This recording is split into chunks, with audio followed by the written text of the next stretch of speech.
Hola, buenos días, buenas tardes o buenas noches, dependiendo del lugar y el momento en que nos estés escuchando. Mi nombre es Altania y les doy la bienvenida al segundo episodio de la tercera temporada del podcast De Aquí, de Allá.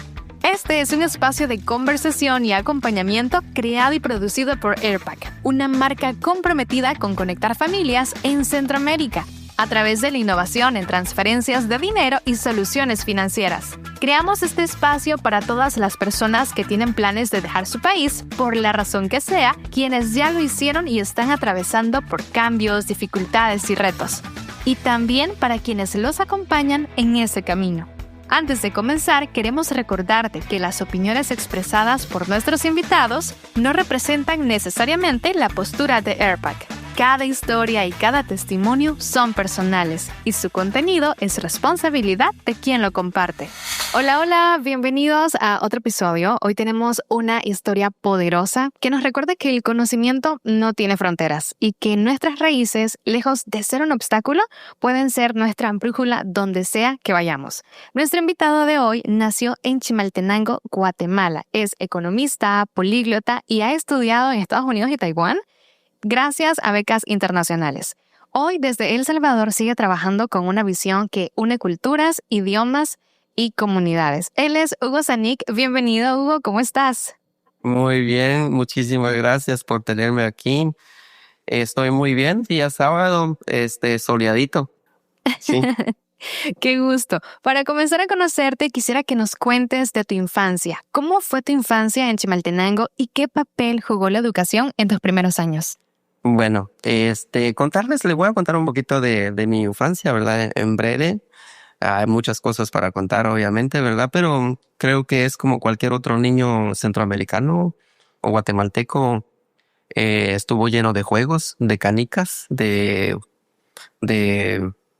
también, aparte de juegos, también estuvo lleno de trabajo. Mi infancia fue marcado por trabajo familiar. A nosotros nos enseñaron a trabajar desde temprana edad. Entonces teníamos que hacer teníamos que lavar los establos de las vacas porque mis papás vendían leche y vendían queso. Entonces también teníamos que regar hortalizas porque vendíamos verdura, ¿verdad? Entonces mi infancia fue marcado entre juego y también al mismo tiempo compromiso con la familia. En las vacaciones, por ejemplo, lustraba zapatos y me recuerdo muy bien, yo lustraba zapatos en la zona 7 de Guatemala, enfrente del Intecat. Entonces, y eso era en vacaciones y el dinero con lo que ganaba en ese entonces lo utilizaba para comprar mis útiles escolares del próximo año. Entonces mi infancia, como le cuento, fue marcado de trabajo y también al mismo tiempo de juego con mis amigos y mis hermanos en la aldea. Si hablamos sobre la educación en sí en sus primeros años, ¿cómo fue la experiencia? Estuvo en una escuela pública, me imagino. Si nos puede comentar sobre eso. Efectivamente, sí, fue en una escuela pública, fue en la escuela de la comunidad. Yo crecí en el área rural, ¿verdad? Entonces, la única escuela que estaba en la comunidad es la que todos van. Entonces, mi infancia con relación a la educación, mi primer obstáculo en la vida lo tuve a los 6 años. Al iniciar escuela, entonces era dejar todo, olvidar de que en la escuela no estaba permitido hablar cachiquel. Tenía que hablar un idioma que no era el mío, es español. Entonces, a los 6 años me vi obligado a hablar un idioma que no era el mío. Ese fue mi primer obstáculo, ¿verdad? Y a los 6 años era un niño, entonces terminé llorando en la casa, ¿verdad? Con mi mamá porque no sabía, no sabía y también no podía expresarme bien. Mi vocabulario era muy corto y yo quería hablar en cachiquel en la escuela y no me permitían. Entonces, pero más allá de eso, también al mismo tiempo también al mismo tiempo entender de que para poder seguir adelante tenía que dejar atrás todo eso y tenía que aprender español. Entonces, regresando a su pregunta, ¿verdad? Aparte de lo que de ver cómo era el aprendizaje cuando era niño, era en mi familia, pero parte de eso Es las dos personas que influyeron mucho, que influyen en mi vida es mi papá y mi mamá. Mi papá solo tuvo tercero grado primaria. Mi mamá nunca estuvo en la escuela porque en esa época en Guatemala la educación no era para las niñas. Entonces mi mamá y mi papá era agricultor. Entonces mi papá, la expresión que decía que tú vas a que estudia duro para que cambies un asadón por un lapicero. Y mi mamá, palabras mucho más sabias todavía, decía, no tienes ninguna excusa para no ir a la escuela, como la que yo tuve por ser niña no podía estudiar. Entonces, esas dos personas que marcaron en mi vida a muy corta edad, ¿verdad? Y de que yo no tenía, entonces, en mi familia nunca fue opción no estudiar.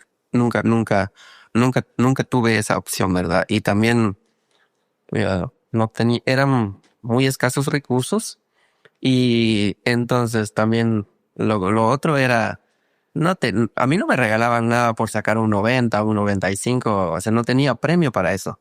Mi papá decía, en esta casa no se premia conocimiento, en esta casa se castiga ignorancia. Era mi deber aprender. No me tenían que premiar por algo así. ¿Por qué? Porque ese era mi trabajo. Entonces, eso marcó mi vida hasta llegar en mi maestría, ¿verdad? Prácticamente es recordarme de dónde vengo. Qué interesante cómo nuestro entorno puede afectar muchísimo la manera en que vemos la vida. Y yo creo que en un mundo que avanza rápido, que conecta continentes y culturas con un solo clic, muchas veces olvidamos mirar hacia lo más profundo, que son nuestras raíces y que es precisamente lo que nos está comentando.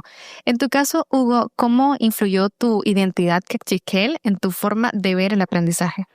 Pero yo, por ejemplo, cómo veo el mundo ahorita, ¿verdad? Tal vez uno cuando está del niño no se da cuenta de eso, uno no está consciente de eso, ¿verdad? Yo como cachiquel, como indígena cachiquel, y también esto pasa en Guatemala y yo diría que pasa en toda Centroamérica. Hay comunidades donde las oportunidades son muy escasas, ¿ok? Y entonces, ¿y cómo eso, la identidad de uno, decir, por ejemplo, cómo eso influye en el aprendizaje, ¿verdad? Yo veo el mundo desde un punto de vista cachiquel. El respeto hacia todo lo que me rodea, ¿verdad? El agradecimiento por, por todo lo poco que he obtenido, por ejemplo.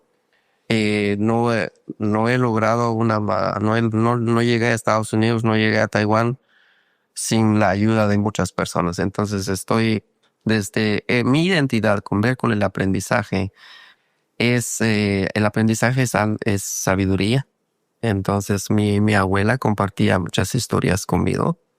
Entonces mi papá también, ¿verdad? Entonces verlo desde esa manera. Y lo otro eran comunidades marginadas, comunidades donde las oportunidades son muy pocas. De nuevamente regreso a que la única opción que tenía es estudiar, y no tenía otra opción. A mí nunca me dijeron, mira, puedes hacer otra cosa, nada más que tenés que estudiar y esa es tu obligación. Entonces, con mi identidad, yo cuando yo regreso de donde vengo, yo llego a Guatemala cada vez que tengo oportunidad, ¿verdad? Yo hablo cachiquel, yo con mi mamá hablo cachiquel, porque eso es lo que soy, ¿ok? Y lo segundo también como guatemalteco, ¿verdad? Pero obviamente eso influye mucho en mi vida todos los días. Sabemos que tu camino académico te llevó a cruzar fronteras, a cruzar continentes, conseguiste becas para estudiar en Estados Unidos y Taiwán, y eso no es nada fácil. ¿Cómo fue ese proceso? ¿Qué pasos seguiste y qué consejo le darías a quienes también sueñan con estudiar fuera de su país? Bueno, ¿qué pasos seguir cualquier persona que ha estudiado en el extranjero, obviamente hay guatemaltecos, salvadoreños, nicaragüenses, costarricenses, ¿verdad? Panameños. He conocido muchos becados centroamericanos tanto en Estados Unidos como en Taiwán, ¿verdad? Yo creo que cada uno tiene un proceso muy diferente, una historia muy diferente, pero a rasgos generales yo podría decirles, para obtener una beca se requiere de preparación desde muy temprana edad. Eso que requiere sacrificio desde muy temprana edad, o sea, estamos hablando desde primaria, En Guatemala sería educación primaria, educación básica y luego bachillerato, ¿verdad? De tratar de obtener los punteos más altos que se pueda, porque eso va a ser una carta de presentación para poder obtener una beca. Entonces, lo segundo, ya cuando uno ya está decidido, bueno, quiero aplicar para una beca, entonces uno empieza la preparación con ensayos, empieza la preparación con entrevistas. Hablar, por ejemplo, yo lo que hice, lo que puedo hablar es de mi experiencia, ¿verdad? Hablé con ex becarios que habían estudiado en Estados Unidos. Hablé eso es en el caso de Estados Unidos, ¿verdad? En el caso de Taiwán, había una asociación de ex becarios que habían estudiado en Taiwán, entonces hablé con ellos también. Era como prepararme, ¿verdad? Con tiempo, ¿verdad? Eso es para, creo que el mensaje que quiero dar es informarse y no llegar con una hoja en blanco sin saber nada de qué se trata. Eso sería. ¿Qué paso seguiste en este caso y qué consejos le darías a quienes también sueñan con estudiar fuera de su país? Los pasos que yo diría que primero voy a contestar los pasos. Los pasos es preparación, ¿verdad? Preparación con tiempo. Muchas veces dejamos las cosas a última hora y entrego todo mi paquete de formulario para una beca un día antes o hasta el mismo día que era el último día de entrega, ¿verdad? ¿Y qué pasa si le faltaba un expediente, le faltaba una hoja? Ya no le pueden decir nada porque entonces tiene que esperar hasta el próximo año. Entonces, la preparación con tiempo, yo lo que hacía y siempre lo he hecho es entregar 1 semana, 2 semanas con anticipación. Entonces, de ahí me pueden llamar, mire, joven, le faltaba este documento, ¿verdad? Eso era lo que pasaba. Entonces, eso me daba tiempo ir a buscar ese documento porque todavía no se había cerrado la fecha de la beca, ¿verdad? Ahora, para las personas que quieren estudiar afuera, yo les diría preparación con tiempo, informarse hoy en día es mucho más rápido, mucho más fácil de cómo era hace 10 años. Yo llegué a Taiwán con un BlackBerry, entonces, y ese era mágico, ¿verdad? Pero ahorita informarse con teléfonos inteligentes, toda la información está en la web, ¿verdad? Entonces es mucho más Preparar lleva su tiempo y no esperar de que le van a tocar la puerta, porque nadie va a llegar a hacer eso. Esperar de que alguien venga y me ofrezca algo, nadie va a llegar a hacer eso. Entonces para jóvenes que escuchan es una preparación y también ahí sí que las ganas de querer aprender, ¿verdad? Ahí es donde se nota realmente qué tan dispuestos estamos, ¿cierto? Sabemos que una vez en el extranjero llegan retos más importantes: el idioma, la cultura, las diferencias sociales. Como guatemalteco, ¿con qué barreras te encontraste en estos países? ¿Cómo te adaptaste? Como guatemalteco en el extranjero, creo que de nuevamente se repite mi experiencia de los 6 años, la experiencia de hablar un idioma que no es el mío. Entonces, como guatemalteco, al llegar a Estados Unidos, yo no hablaba inglés. A las 2 semanas llamé a mi papá llorando. Ay, no, eso es primer choque, idioma. Segundo, choque cultural. Viene desde cómo hacer las cosas, ¿verdad? Desde qué es lo que se come, ¿verdad? Qué es lo que no se come, ¿verdad? Ahora, esa misma historia se vuelve a repetir otra vez en Taiwán. Llego en un país donde no, el idioma en Taiwán, el idioma oficial es mandarín. Sin embargo, ahí se habla Hakka, se habla taiwanés. Entonces, los obstáculos siempre van a estar, ¿verdad?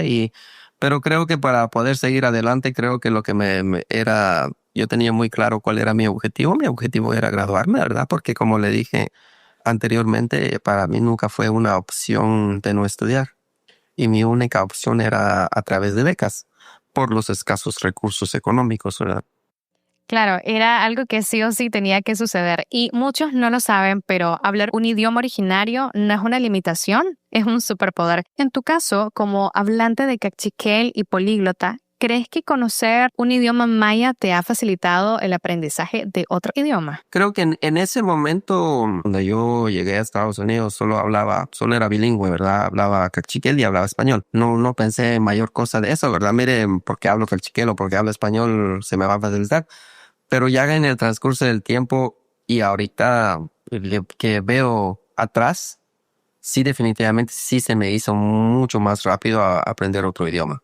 Mucho más fácil, porque el idioma cachiquel no tiene ni una sola relación con inglés. El idioma cachiquel no tiene ni una sola relación con mandarín. Entonces, cuando yo hablo cachiquel, pienso en cachiquel, actúo como actuaría, ¿verdad? Cuando estoy hablando en mandarín, pienso en mandarín. Cuando estoy hablando en inglés, pienso en inglés. Entonces, y le voy a dar un ejemplo. Muchas de estas cosas tienen un contexto. Tienen contexto de la historia, lo que ha vivido esa sociedad. Por ejemplo, para decir hola en mandarín se dice ni hao, pero para decir hola en taiwanés se dice li cha pa wei. Y li cha pa wei se traduce literalmente ya comió usted hoy. Eso es lo que ¿por qué? Porque anteriormente la sociedad taiwanesa se dedicaban a la agricultura y preguntarle a alguien cómo estaba era, ¿ya comió usted hoy? Y si usted no ha comido, yo le ofrezco algo para comer. Entonces, lo mismo en cachiquel, ¿verdad? Entonces,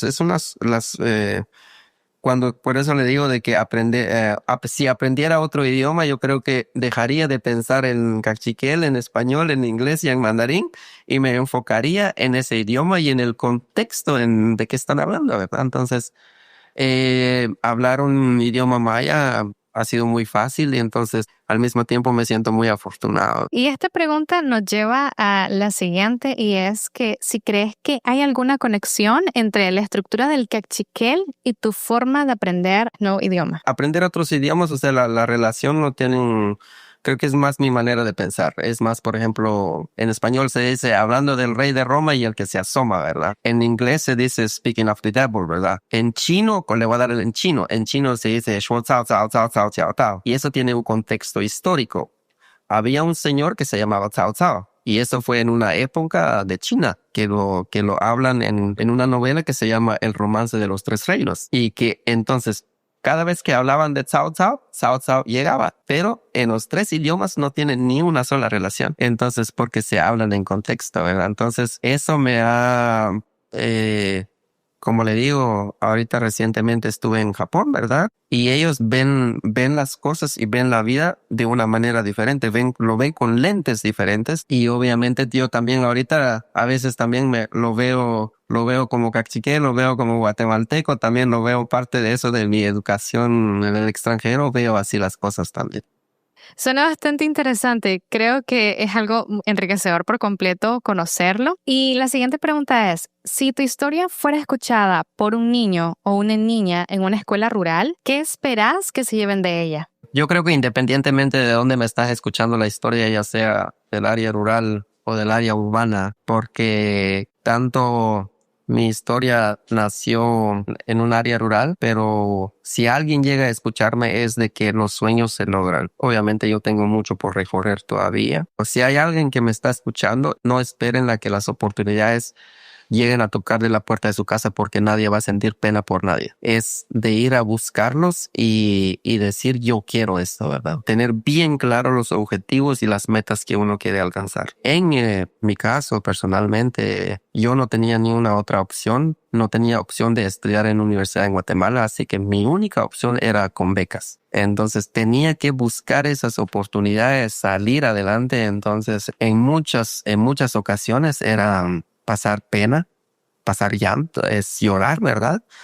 Pero lo mismo es de que nadie va a sentir pena por nadie. Ok, esa es la realidad. Entonces, si alguien me está escuchando, es decirle, mira, tenés que echarle ganas. Nadie va a venir por vos. O sea, vos tenés que ponerte las pilas, ¿verdad? Y decir, y si uno quiere algo, tiene que ir por eso, ¿verdad? No esperes de que, mira, viene Julanito y te viene a tocar la puerta y te dice, mira, ¿quieres esto, verdad? Nadie hace eso. Ahorita me gustaría terminar con un poema que me encanta, que se los voy a leer. El poema dice, es puerta de luz un libro abierto. Entra por ella, niño. Y de seguro que para ti será en lo futuro Dios más visible, su poder más cierto. El ignorante vive en el desierto donde es el agua poca, el aire impuro. Un grano le detiene, el pie inseguro. Camina tropezando, vive muerto. En ese de tu edad haber fluido, recibe el corazón las impresiones, como la cera el toque de las manos. Estudia, y no serás cuán crecido, ni el juguete vulgar de las pasiones, ni el esclavo servil de los tiranos. Este es un poema de Elías Calixto Comba. Estudiar te va a abrir oportunidades, te va a abrir la puerta de ver el mundo de una manera diferente, de que sí se puede. Y en Centroamérica y en toda Latinoamérica hay gente pilas, hay gente valiente, hay gente muy inteligente, pero tenemos que salir a buscar esas oportunidades. Creo que sí, precisamente el esforzarse y buscar cómo salir adelante es lo que te ha llevado donde está hoy día. Te agradecemos muchísimo por dejarnos conocer más de tu historia, que estoy segura la van a disfrutar todos. Nosotros llegamos al final del episodio y antes de despedirnos yo solamente quisiera decir algo que me sale del corazón. Para quienes hablan cachiquel, náhuatl, quechua o cualquier otra lengua originaria, sabemos que ustedes tienen conocimientos milenarios, lenguas que perduran, que enseñan, que curan incluso. Ustedes son ciencia, historia, comunidad y futuro. Recuerden que la verdadera inclusión es escuchar, aprender y transformar juntos, porque un mundo verdaderamente moderno no es el que olvida sus raíces, sino el que las integra con orgullo con cada paso que da. Si te gustó este episodio, compártelo con alguien a quien le pueda servir y síguenos para más conversaciones como esta. Si quieren recibir la notificación cuando publiquemos el siguiente episodio, solo tienen que darle seguir a nuestro canal en Spotify y listo. Así estarás al día cada vez que publiquemos un nuevo episodio. Será hasta la próxima.